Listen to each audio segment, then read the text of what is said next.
байнгын хорон дарга байна уу? За алга байна. За сая миний уншсан тогтоололоор эцсийн найруулгын сонголттой гишүүн байна уу? Алга байна. Энэ тогтоолыг эцсийн найруулгыг сонслоо. За гончигдор шүү. Асуултаа тавь. Тэгээ 3 гишүүнтэй тэр зэрэг нэг гишүүний орон гарсан тохиолдол дээр шинээр гам бэм гишүүн томилогдож байгаа гэж ойлгож байгаа шүү дээ. Тэр зэрэг тэр шийдвэрийг яаж хэлбэрчих юм? Наа тогтоолол дотор ч өөрөө чөлөөсөөгөө тэгээд байнгын орон дараагаар сонгогсонтой холбогдуулаад эсвэл өөрөө санал тавьсан юм көчөр дарга өөрөө санал тавьсан эсвэл байнгын орооны дараагаар сонгогдсон учраас чөлөөлөгдсөн үү? Тэрний нэг чөлөөлтийн тухай асуудал нь энэ томилсонтойгоо хамтал байх ёстой л гэж ойлгож байна л да. Көчөр дарга өөрөө хариулах уу? За көчөр дарга хариулъя. Сая асуултыг ойлгосон уу? Жихээ гишүүн хэлж өгсөн үү? За көчөр гишүүн.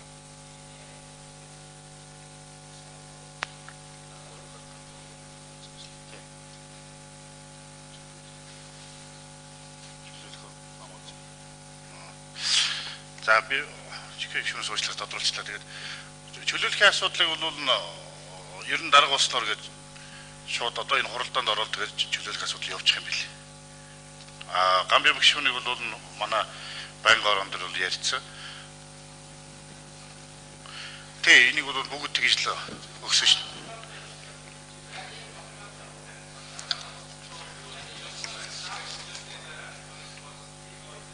Тэр процедурын байгаа бол хийж болох уу?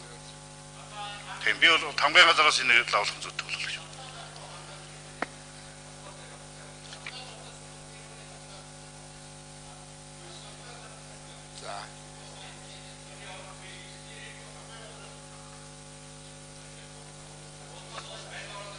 За хамгийн газараас саяын гончигдор гишүүний тавьсан асуултанд тодруулаад нэмээд хариулъя.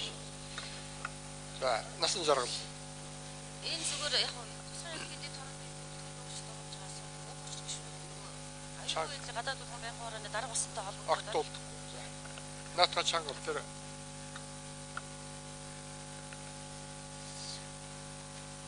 энэ зүгээр чөлөөлөгдөх асуудал бол хөндөгдөж яригдаагүй. Гэхдээ мөн хошир гишүүн энэ дэд хорооны бүрэлдэхүүнд байжгаад байнгын орооны дараагаар сонгогдсон учраас эндээс өгөн чөлөөлөгдөх ёстой. Хэрвээ тухайн байнгын орооны харьяалаас гарсан тохиолдолд автоматар ерөөсө чөлөөлөгдсөн тооцдог байхгүй дэд хорооны бүрэлдэхүүнээс. Тэгэхээр бид нар одоо энэ тогтоолоо ёсчлохдоо хэрвээ их хурлд зөвшөөрөх юм бол одоо бол тэгэх боломжгүй байна л да. Тийм учраас гам бэм гишүүнийг дэд хорооны гишүүнээр батлахдаа энэ дээр нь хийж өгөх юм шаардлага гараад байна тийм. Тогтоолдоо давхар хийх юм шаардлага гараад байна. За редакц. Тогтоолын редакц. За гончигдор гишүүн. Одоо редакцээр оръё. Бид нэр тогтоолоо баталсан. За редакц дээр ирээд тусгай хэлтийн дэд хорооны гишүүн мөнгө очирно.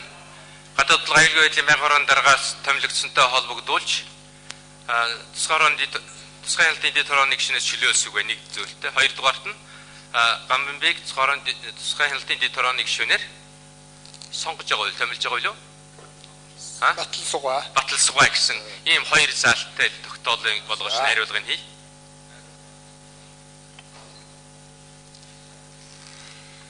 За мөн көчөр гишүүн байнгын хорооны дараагаар томилогдолтонтой холбогдуулан тусгай хяналтын дэд хорооноос чөлөөлсөг гэсэн нэгдүгээр заалтыг редакцээр нэмээд оруулчихъя гэж байна. Энэ дээр өөр саналтай гишүүн байна. Алга нь редакцийг ингэж редакторлаа. Тэгээ хоёрт нь гам бэм гишүүнийг тусгай хяналтын дэд хорооны гишүүнээр баталсугаа гэж заалаа. За энэ тогтоол өнөөдрөөс эхлээд хүчин төгөлдөр болно гэж 3 дахь заалт нь байгаа. За гишүүдэд баярлалаа.